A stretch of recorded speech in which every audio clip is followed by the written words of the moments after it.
अखिलेश यादव ने जैसे ही पुरानी पेंशन की बहाली का ऐलान किया है, उसके बाद से सियासी गलियारों में इसकी चर्चाएं काफी तेज हो गई हैं। इस बीच कर्मचारी संगठनों के बीच कई मतभेद की भी खबरें आ रही हैं। लेकिन इन सारे मुद्दों पर बात करने के लिए राज्य कर्मचारी संयुक्त परिषद के महामंत्री हमारे साथ मौजूद हैं। सर, अखिलेश यादव ने ऐलान तो कर दिया और आपके अध्यक्ष चूंकि उनके साथ है ही हैं, लेकिन अभी इसमें कई मामले आ रहे हैं कि कई कर्मचारी संगठनों ने कहा कि ये राजनीतिक स्टंट है। क्या कहना चाहेंगे? देखिए, वो सेवानिवृत्त कर्मचारी हैं, उनका अपना व्यू ये अलग होगा और उनका सोचना कुछ और होगा। लेकिन सर्वमान ये है कि जो राजकीय कर्मचारी राजकीय सेवा में आने का सबसे बड़ा एक चार्म ये होता है कि रिटायरमेंट के बाद हमें पेंशन मिले। सरकार को खुश करने के लिए अगर कर्मचारी संगठन के लोग ऐसा करते हैं तो मुझे लग रहा है कि दुर्भाग्यपूर्ण और वो निंदा का कारण है।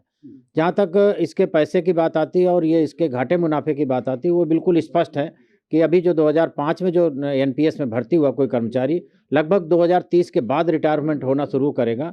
इसलिए किसी को अभी से कह देना कि साहब इसमें घाटा है, मुनाफा और इस टाइप का कुछ है, हम घाटे मुनाफे की बात नहीं कर रहे। हम तो रिटायरमेंट के बाद अपने जीवन को यापन को किस तरह से हमारा और हमारे परिवार का भरण पोषण होता रहे, जो वर्तमान स्थिति है उससे 19-20 होता रहे, एकदम जीरो पर न जाए, इस बात को लेकर अगर ये बात कोई कर्मचारी नहीं समझता है, कर्मचारी का अगर पदाधिकारी नहीं समझता तो बहुत दुर्भाग्यपूर्ण है। और ऐसे लोगों को कम से कम इस बात की जरूर सलाह लेनी चाहिए कि वो एक ट्रेनिंग ले और कम से कम डॉक्यूमेंट्री एविडेंस के साथ बात करें। राज्य कर्मचारी संयुक्त परिषद ने इसमें ज़मीन से मेहनत किया है। हमने सभी पॉलिटिकल पार्टियों को इस पर सहमत किया, कुछ पार्टियों ने अपने घोषणा पत्र में भी शामिल किया, कुछ के ऊपर हमारा अभी बात चल रही है कि वो हमारे इसको शामिल करेंगे। लेकिन अगर हमारे कर्मचारी संगठन के पदाधिकारी ऐसी कोई बात करते हैं तो ये बहुत ही निराशाजनक है और उन्हें इस पर पुनर्विचार करना चाहिए। सर, आप लोगों ने कोई बातचीत की होगी सभी कर्मचारी संगठनों से, क्योंकि आप एक लंबी लड़ाई लड़ते आ रहे हैं।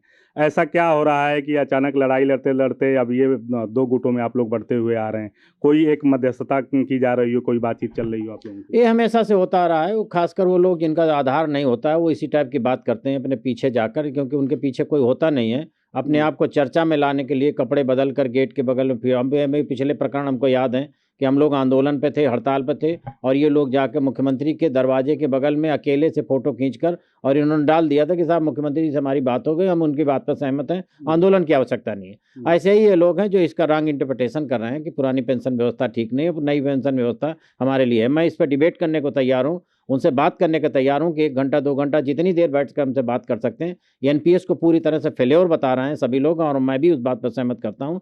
बिना पुरानी पेंशन व्यवस्था के कर्मचारियों का कहीं हित नहीं होने वाला है, इस पर उन्हें पुनर्विचार करना चाहिए। सर, आप जनाधार की बात कर रहे हैं कि उनके साथ लोग नहीं है, मुख्यमंत्री उनसे मिल लेते हैं जिनके साथ जनाधार नहीं है, आप लोगों से मुलाकात क्यों नहीं करते? नहीं, हम लोग जाते हैं लेकिन इसका प्रचार नहीं करते। हम लोग एक सर्विस रूल में रहने के बाद जो कॉन्डक्ट रूल है उसमें जाते हैं, नियमानुसार उनसे जाके बात करते हैं, अपने मुद्दों पर बात करते हैं और टू द पॉइंट बात करते हैं और मनवा के इस बात को आते हैं। अगर किसी को अपनी बात जाकर सिर्फ फोटो खिंचवाना है तो ये कोई नीतिगत मुद्दे नहीं होते और मिलने के लिए लोकतंत्र है, मुख्यमंत्री से मिला जा सकता है। हम लोग मिलते हैं और बात करते हैं, लेकिन उसको इस टाइप से पॉलिटिकल इवेंट के रूप में लेना जो सेवानिवृत्त की बात मुझे लगता है कि किसी तरह से उचित नहीं है। और खासकर ऐसे माहौल पर जब किसी पार्टियों ने अपने घोषणा पत्र में शामिल की बात की है, कुछ लोग अभी इस पर चर्चा कर रहे हैं, कुछ कर्मचारी संगठनों की बातों को बहुत तवज्जो दे रहे हैं, ऐसे में उसको हल्कापन अगर कोई कर रहा है तो ये निराशाजनक है और उन्हें पुनर्विचार करना चाहिए। सर, अखिलेश यादव ने ऐलान किया है, आपको लगता है कि कर्मचारी उनके साथ आएंगे, उनको राजनीतिक फायदा हो सकता है? निश्चित तौर पर प्रदेश का हमने दौरा किया, हमारे बड़े बड़े संगठनों से हमारी बात हुई, लोगों ने कहा कि किसी भी तौर पर